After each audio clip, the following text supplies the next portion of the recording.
สร้างกำลังทาสีแถบพี่น้องกันล้มกันไส้ขมักขมิ้นเนี่ย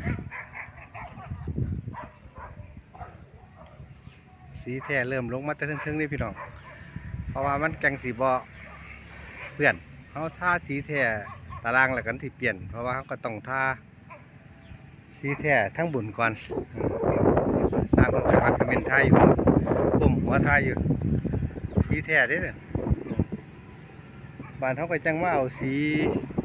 แถบลงมาอีกเรื่อยๆเลย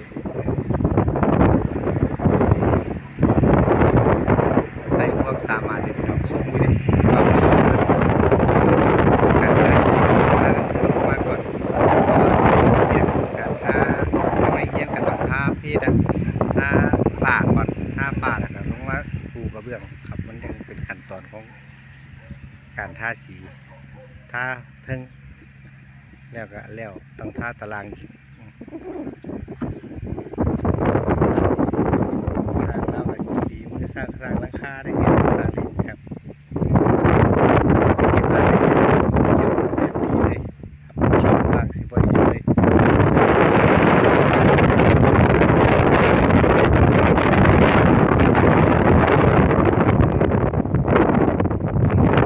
ละเอียดไปเลยไม่ต้องมีปอกมีอย่างเลยสร้างแล้วถ้าถึงถ้าอารมณ์กันใช้แล้วก็สิมาท้ายแถว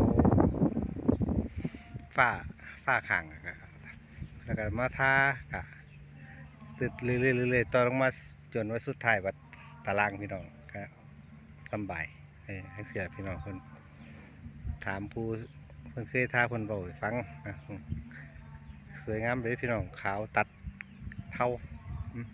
แต่กาต้นไต่นี่ก็สีเท่าด้วยพี่น้องเขาเอินช่องระบายอากาศช่องครับผมก็เป็นสร้างผมก็คือดอกยากจังหน่อยน้ำกระบอกกันละพี่น้อง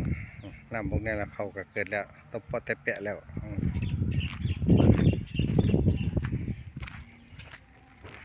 น้ำท่วมอยู่2 มื้อถ้ามีเขาเนี่ยเลยเขียวไปอำล้ำไป